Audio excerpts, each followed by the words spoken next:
There is a specific kind of silence that comes after everything falls apart. The job is gone. The marriage is over. The plan you built your entire life around just collapsed. And in that silence, most men make the same mistake. They reach for anything that makes the pain stop. The Stoics would tell you to do the exact opposite. For the next 7 days, you are not going to chase comfort. You are going to rebuild the one thing no one can ever take from you. This is the playbook. I'm Saul. This is the comeback code. Let's begin. 2,000 years ago, a man named Epictetus was born into slavery. His leg was broken and left to heal crooked. He owned nothing and controlled nothing about his circumstances. And yet he became one of the most respected teachers in Rome because he understood a single idea that changes everything when your life falls apart. He said, "Some things are within our power, and some things are not. Within your power are your judgments, your decisions, your actions, your response. Outside your power is almost everything else. What other people did to you, what you lost, what already happened. When you hit rock bottom, your mind does something cruel. It chains itself to the things you cannot control, the betrayal, the mistake, the version of your life that died. You replay it on a loop, and every loop drains the strength you need to stand back up." Marcus Aurelius wrote his private journal during a plague and a war, surrounded by death, and he kept returning to the same instruction to himself. Focus on what is yours to do right now and let the rest go. That is not weakness. That is how strong men survive. Consider Seneca. He was one of the wealthiest and most powerful advisors in Rome until he was accused, stripped of everything, and exiled to a barren island called Corsica. By every measure, his life was over. He could have spent those years rotting in resentment. Instead, he treated the exile as the one thing it actually was, within his control to respond to. He read, he wrote, he trained his mind. The letters he produced in his lowest moment are still read today, 2,000 years later. Now picture yourself. You did not choose the island you got sent to. Maybe it was a divorce, maybe a layoff. Maybe you just woke up one day and realized you are nowhere near where you thought you would be. You cannot vote yourself off that island by feeling bad about it. But what you do in the first 7 days decides whether it becomes the end of your story or the beginning of the comeback. Here is exactly what to do. Practice 1. The control audit for days 1 and 2. Take a single sheet of paper and draw a line down the middle. On the left, write everything about your situation that is outside your control.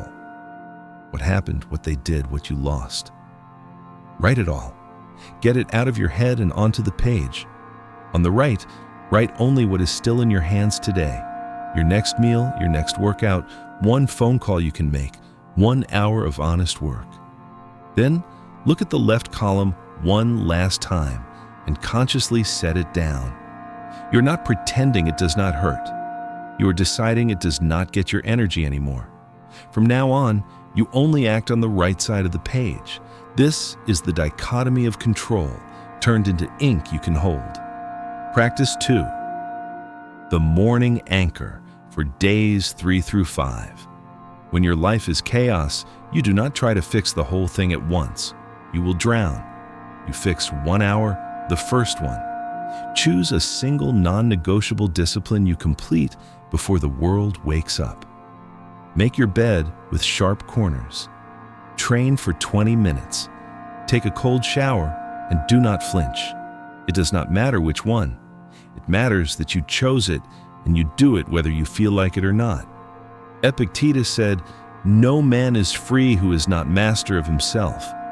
You are not yet the master of your circumstances. But every single morning, you can be the master of one decision. Win that one before anything else gets a vote. You do not rebuild your life first. You rebuild your morning and your life follows it. Practice 3. The evening review for days 6 and 7. Seneca ended every single night by sitting in silence and putting his day on trial. He asked himself 3 questions, and you are going to ask the same 3. What did I do well today? Where did I fall short? And what did I leave undone that I will face tomorrow? Write the answers. No lying, no excuses, no cruelty, just an honest report from a man to himself. This does 2 things. It proves to you in writing that you are still moving, even on the days it does not feel like it. And it quietly rebuilds the one relationship that broke when everything fell apart, the trust between you and yourself. I won't pretend I've lived through everything this video describes, but I've had my own version of starting from zero, and if there's one thing I learned, it's this. The hardest part wasn't what I lost. It was accepting that that version of my life wasn't coming back. I practically gave up on bringing it back. At the time, I didn't think about a better future. I thought the storm would last the rest of my life. I got frustrated. I sank into it. I just lived in the absurdity of it all. Until one day, I understood something. There's a whole world I hadn't touched yet. So I started doing the things I'd always wanted to try. The things fear had talked me out of. The fear of not being good enough, of it going wrong, of wasting my time. When the truth is, nothing is wasted if you try. That's when I learned that if you try and fail, you've still won. Because the only real failure is not trying. It's being left wondering what would have happened if you'd taken the risk.